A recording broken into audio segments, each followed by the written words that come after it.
Hello, welcome to Widnes Rugby Chat. It's episode 3. Thanks to everyone for listening, downloading episodes 1 and 2. Hope you enjoyed last week's interview with Kieran Purtle. Everything will remain available to listen to throughout the season on Apple. We're now on iTunes, Spotify, of course directly through Audio Boom, or of course the videos on YouTube.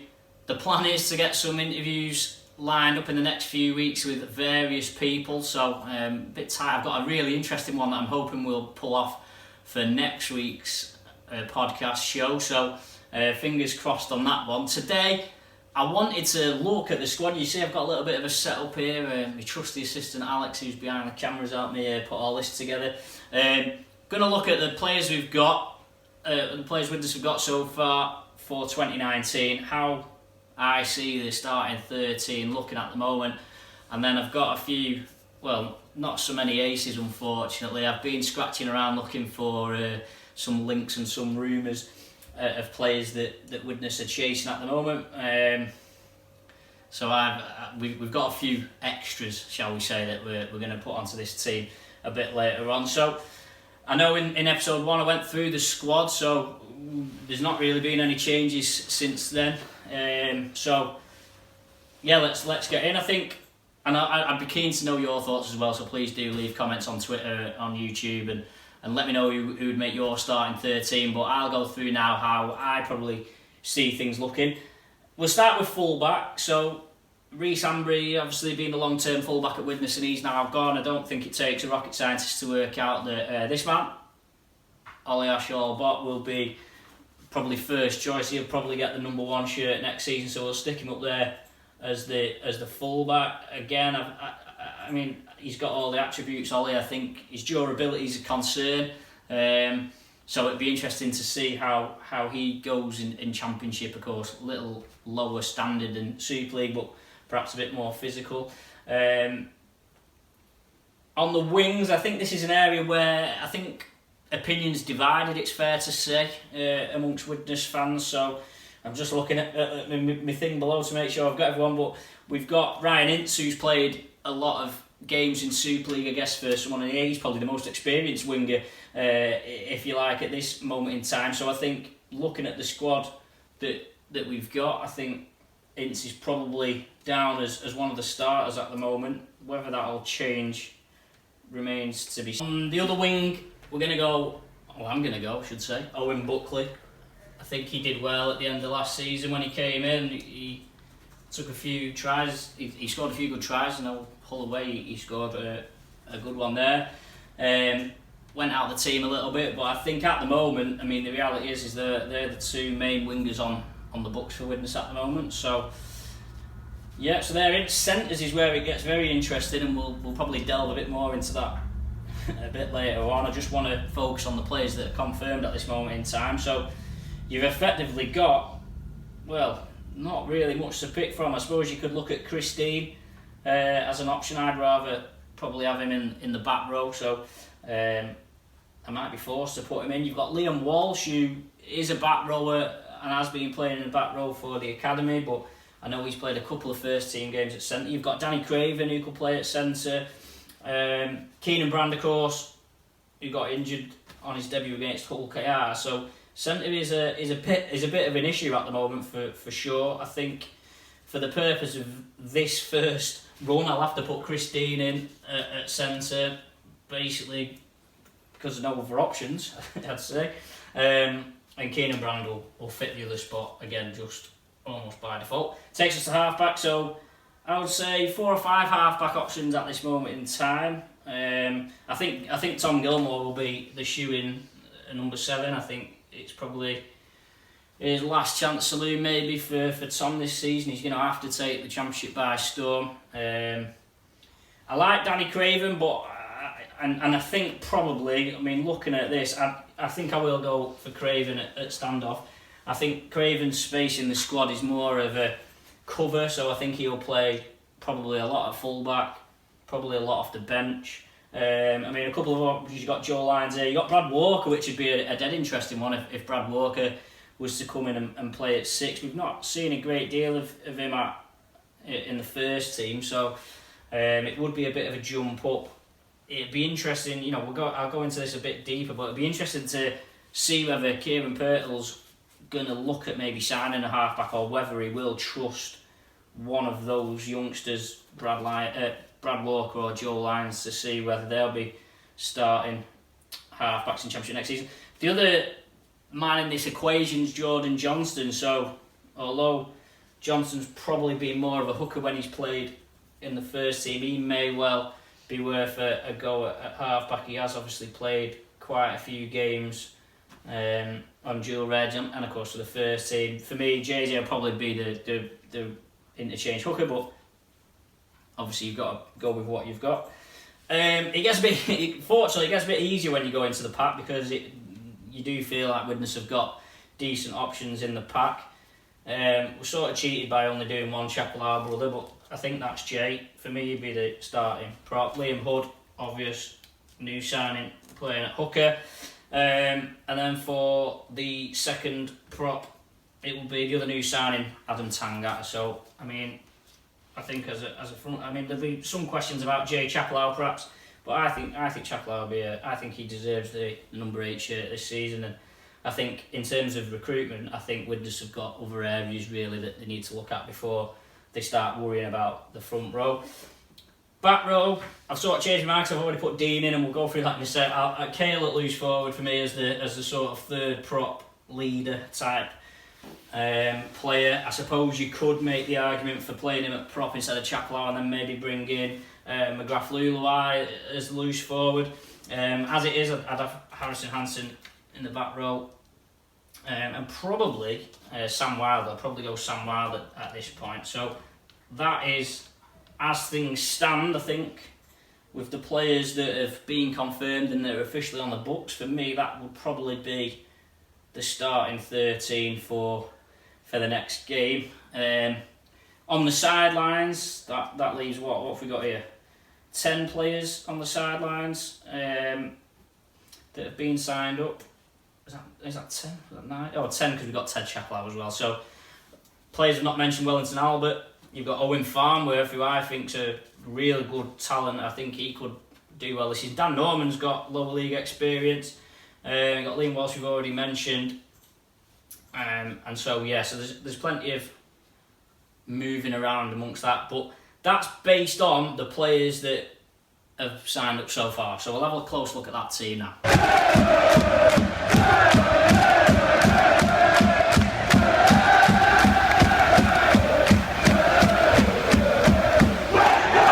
Talk about 5 potential new signings, and it was a real struggle, I have to admit, to find 5 potential new signings. We'll start. I mean, obviously we struggled with the centre. I struggled with the centres in this team, and of course there's 2 men that we're all sort of talking about and wondering. We've got Krisnan. We're still not quite sure what's happening with him. He's being linked with Salford. Whether that Salford deal was dependent on Junior Sal going to Casford, which is no longer happening, we don't know. Kieran Pirtle said he was speaking to him last week, and again we don't know what really happened with that. And then of course Anthony Gelling, the big question over Anthony Gelling and whether he's still coming over to Widnes, because I think if we move things around, so I mean, sorry to Keenan Brand, but we're going to pull him off the team board here, and we're going to put Krisnan in there at right centre, and then we're going to take Christine off of left centre and put Gelling in there. I think I'd drop Sam Wild out of the back row to accommodate Christine. So I think if you look at that team now, I think if you had Inu and Gelling in the lineup, it'd be a lot stronger. So we're still waiting. I mean, the longer time goes on, the more we're to get. You wonder whether is Inu just waiting to see what options he gets, and Widnes are a last resort. The Gelling stuff, as much as people are saying, Kieran Pirtle said he was confident. We've had other comments saying that he's coming, but there's still nobody's 100% sure. I can say that much. So yeah, that's an interesting one, because if Gelling does come, I think that team as a starting 13 is good. I think that it would go okay in the Championship. I think people will have question marks over Craven and Gilmore, but I think I think Danny Craven's established himself as a good championship player in the past, and I think that could go okay. So I've got Charlie Gubb here as well. I think it's very unlikely that he's going to be coming back, but I think if you added him to the forward pack that Widnes have already got, then I think let's sort of mock out a bench here. You've got Gubb, Wellington Albert, Jordan Johnston, and let's say McGrath Luluai or Sam Wilde. Let's say I don't think that's not a bad bench. Of course, that's if Gubb comes, which doesn't look particularly likely. Even if you take Gubb out of that, I think if you put, say, Owen Farnworth in there, I still think that as a bench, that's not too bad. I think people need to forget about Toronto. I think they're just in another level. It's pointless trying to compete with them for signings and stuff. I think you've just got to get the best team that you can together. You look at Lee, you look at Featherstone. They're all behind the 8 ball. Halifax have just retained their strong team and added a couple to it. Toulouse is similar. So 3 more. I've got 3 more faces here. I've got one who I believe is a definite signing. So we've got Jack Owens. So my understanding was he was in pre-season training with the squad on Monday. Looks like he's going to be coming back to Widnes after a few years away. Of course, he played a good few games in Super League before going on to Saints, Sheffield, and then Lee. I think if you look at Owens, I always thought Owens would be the successor to Hanbury at fullback. I won't lie. I think when he was coming through, I thought that was the natural progression. It perhaps didn't work out for him. But I think Owens could potentially maybe take Owen Buckley's spot on that left wing outside of Gelling. I'm going to put Owens in there. Having said that, I do think Buckley and Ryan Ince, I do think Buckley's got a real chance of establishing himself in that right wing spot. I think Ince has... I like Ryan Ince, but I think he's blown a bit hot and cold. I think in the first team he scored some really good tries against Leeds, but I think them two fighting for that spot could be useful. Obviously, the thing with Owens as well is he can potentially cover fullback if Ashall for whatever reason can't play. So another slight change to the lineup there, and we're starting to get somewhere. And then 2. I've been asking around for rumours and hardly anybody's been able to give me anything, so I've just got 2. There's one man, and I've been quite vocal about this, there's one man, if I was a championship coach or a championship club, I'd be trying to sign this guy, and it's Martin Ridyard.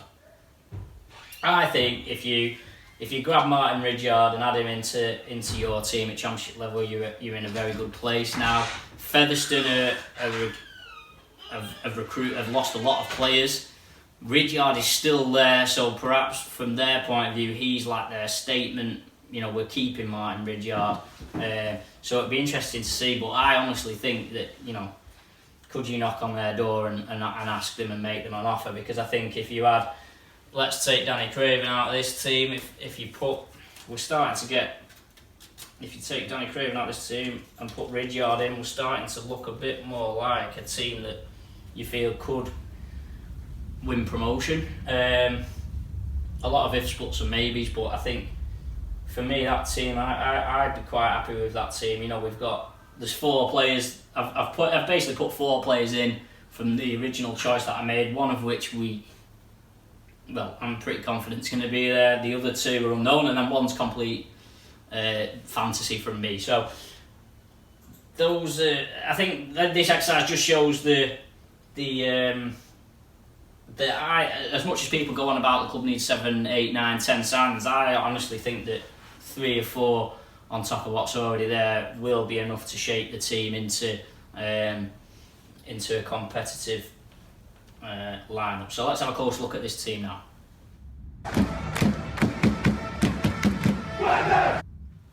So that's the sort of dream team, I suppose, at the moment, for want of a better word. Another face that I've got here is just Rhys Evans, just because he's in a well-publicised situation at Lee. I don't know whether if Gelling, for whatever reason, doesn't come, Evans could be a potential target. We don't know.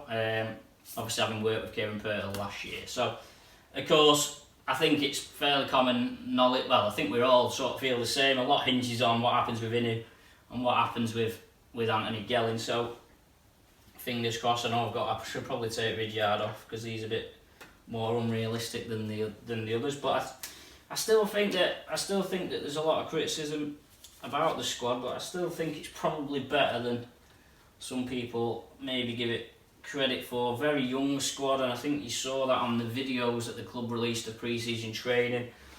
That is a worry. I think there's a lot of players that are maybe still developing, and it'd be interesting to see how that goes at the start of next season with the young players as well.